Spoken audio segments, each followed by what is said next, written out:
Yo, assalamualaikum warahmatullahi wabarakatuh. Balik lagi di channel Lambai Kanan. Ngomong yang penting, no, yang penting ngomong. Gitu ya. Kita ada slogan baru kita. Dan ya pertama-tama saya juga lama nggak upload dan saya ingin menyampaikan selamat Hari Raya Idul Fitri. Mohon maaf lahir dan batin karena ini masih bulan Syawal ya. Masih buat halal bihalal, buat acara silaturahmi masih oke. Dan ya kita mulai ke topik yang dibahas adalah mengenai timnas ya. Ya, ketika kalian lihat timnas sekarang itu kalian udah melihat yang namanya perubahan yang signifikan. King Indo nih bos, kata orang-orang itu King Indo butuh lawan sepadan gitu loh. Ya kita nggak perlu formal-formal gitu ya, kita cara asik aja gitu. Nah, King Indo ini kita sebutnya King Indo aja guys, jangan bilang timnas gitu kurang menggigit gitu. Kita bilang King Indo biar agak sombong dikit gitu ya kan. Nah, kita melihat timnasnya sekarang perubahannya jauh lebih baik dari yang kemarin-kemarin ya. Terus King Indo tuh kemarin ikut di Piala Asia U23 di Qatar. Ketika seniornya kemarin tuh kalau nggak salah menembus 16 besar, sekarang tembus ke semifinal guys. Kalau ke semifinal bisa berpeluang ikut Olimpiade ya yang ada di Paris 2024. Nah, kalau kita telah lagi tuh, kalau di posisi kita sebagai penikmat bola, kita sebagai supporter, pendukung, memang permainannya timnas ini lebih enak banget dilihat guys. Nah kita lihat dari umpan passingnya, terobosannya, dari umpan membelah lautannya, bahkan long ballnya itu lebih terarah gitu, nggak kayak yang ya masih zaman kegelapan lah, kalian tahu sendiri lah zaman kegelapan gimana kan. Tapi kita nggak perlu bahas, kita itu harus respect guys, kita nggak boleh menjelekkan masa-masa kegelapan kita karena rata-rata pemain yang berkontribusi di masa-masa itu sekarang udah jadi legenda dan kita harus menghormatinya. Nah, lanjut kita balik ke bahas yang U23 ya. Itu kita lihat passingnya udah keren banget, udah ala-ala Eropa gitulah. Udah pemainnya udah mulai profesional, mentalnya boleh diadu lah. Nanti kita rematch, kita telepon Argentina. Minta buat Pak Erick Thohir datangin tuh Argentina lagi kalau berani. Bahkan siapa tuh Inggris juga boleh tuh didatengin buat diadu sama King Indo. Nah gitu ya, canda. Nanti siapa tahu beneran kan. Yang penting mentalnya udah terbangun.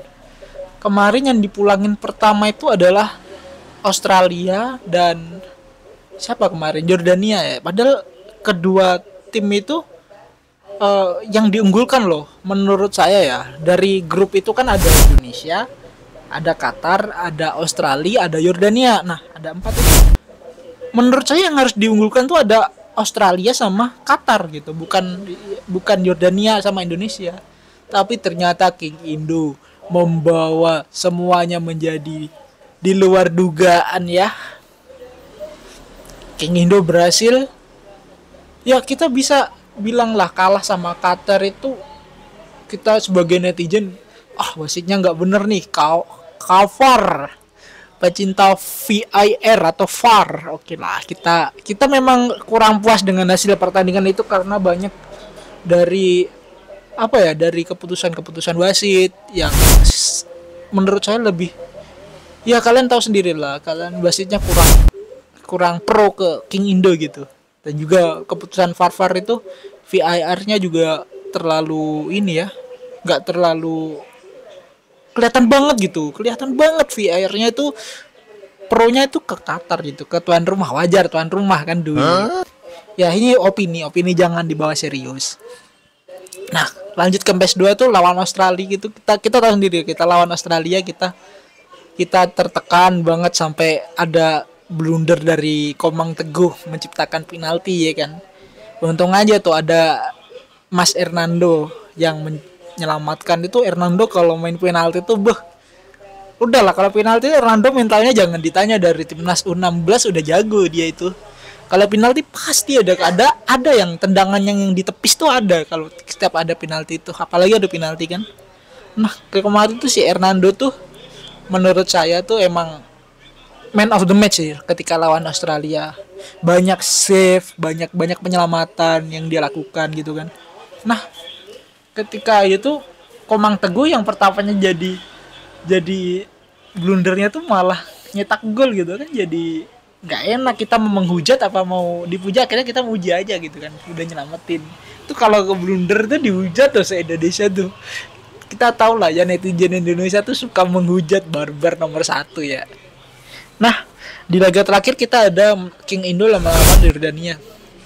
Kita ngelihat Yordania itu di atas kertas tuh pemain yang tangguh ya. Kita tuh Indonesia itu kelihatan agak kurang itu ketika lawan orang-orang yang dari ras Arab gitu guys, kayak kurang gitu rasanya.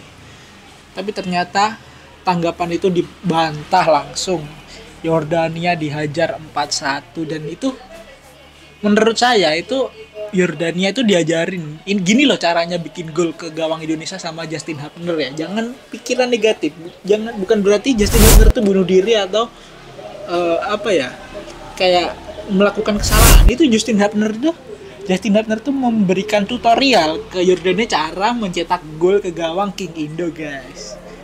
Dan itulah sedikit review kita untuk fase-fase grup ya. Fase grup itu menurut saya udah bagus banget. Dan ya ironisnya gitu, kita itu nggak harus selalu jadi juara grup buat ini ya, melaju ke depan gitu. Bisa jadi runner up tapi ternyata kita adalah kuda hitam gitu. Buktinya kita kemarin berhasil ngalahin Korsel, sedangkan yang juara grup kita yaitu si Qatar kalah sama Jepang, dipulangin tuh sama Jepang. Padahal Jepang di grup sebelah tuh sama Korea tuh, Jepang kalah sama Korea tuh. Dia juga runner up. Korea tuh di fase grup juga nggak pernah kalah gitu, menang terus loh itu. Sama China, sama Jepang. Terus satunya lagi siapa ya, lupa ya. Itu pokoknya menang terus lah itu. Nah, lanjut tuh yang semifinal kemarin, semifinal, perempat final ya, yang 8 besar sama lawan Korea Selatan tuh. Menurut saya mainnya udah menguasai permainan banget. Dan beberapa ada kesan psywar, ada provokasi dari beberapa back kayak Justin Hubner tuh usil gitu, kayak tengil gitu orangnya. Sengaja memprovokasi lawan biar emosi ternyata. Dan kita lihat hasilnya tuh bagus walaupun itu membahayakan dirinya sendiri sih. Bayangin aja tuh kalau dia diinjak kayak gitu cedera kan. Ini bahaya banget tuh ankle-nya tuh. Tuh kalau orang biasa udah udah cedera lama coy, ini gara-gara fisiknya bagus sih. Dan kelihatan dari VAR pada hari itu bener-bener pronya ke Indo sih. Baru kali ini King Indo tuh diuntungkan sama wasit sama fasilitasnya itu sih. Menurut saya loh, itu provokatifnya Justin Hubner tuh berawal dari dia tuh selalu membayang-bayangi terus tuh pemain yang kena kartu merah nih. Dari selama game itu bener-bener ditempel. Kayak kalian tahu nggak nih? Nih gambar nih, Rudiger yang ngantongin Haaland tuh dikantongin juga tuh yang Korsel tuh. Nah, akhirnya terprovokasi dan sengaja mencederai, bahkan gerakan tanpa bola tuh sengaja mencederai itu bisa berakibat fatal ya guys ya. Kalau kena review VAR bisa kartu merah, akhirnya ya kartu merah. Dan King Indo melawan Korsel 10 orang pemain. Dan bisa kita lihat hasilnya memang di pertandingan itu King Indo babak kedua kurang terlalu bisa memanfaatkan peluang sih menurut saya ya. Kurang bisa memanfaatkan peluang.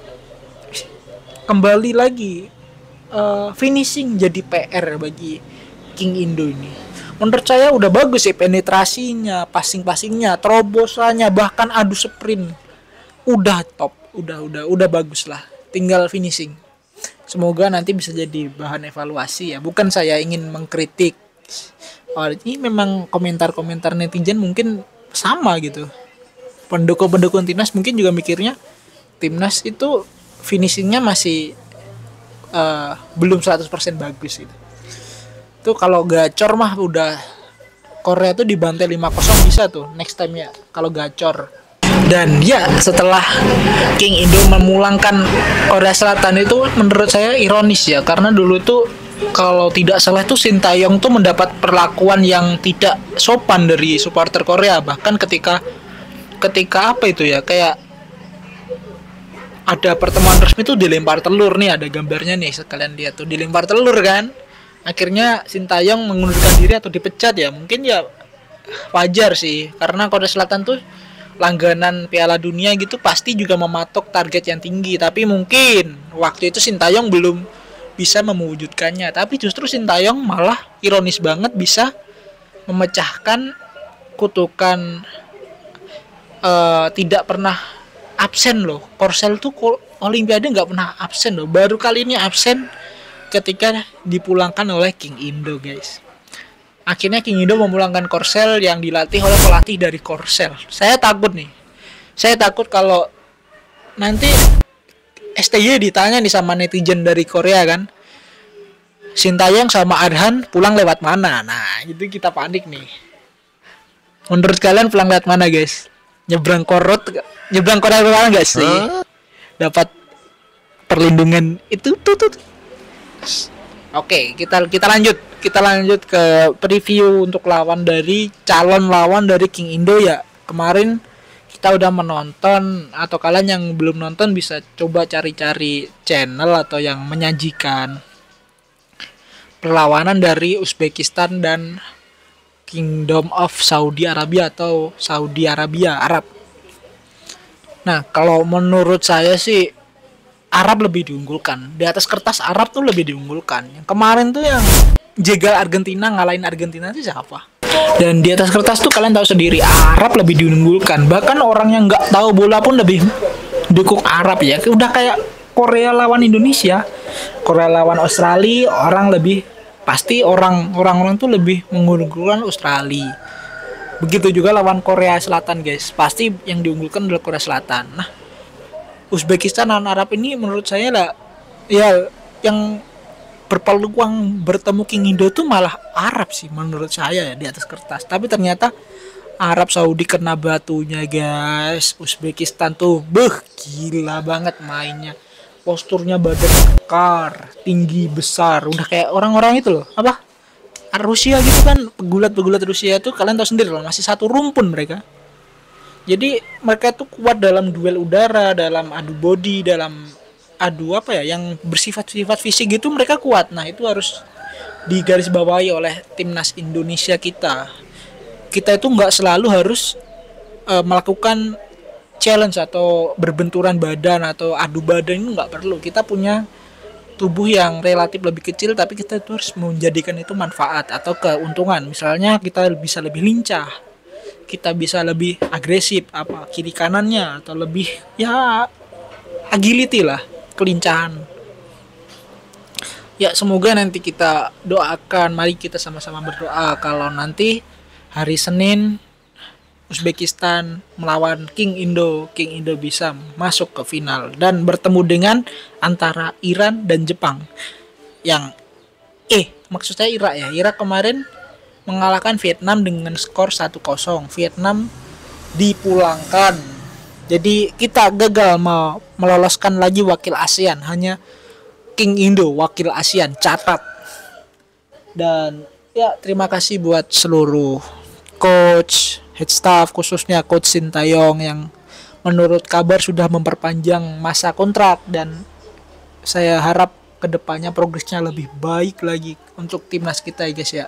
Kita push rank dari ranking 100 berapa yang kemarin, 147 kalau nggak salah yang di senior, sekarang 133, kita genjot sampai 2 digit lah.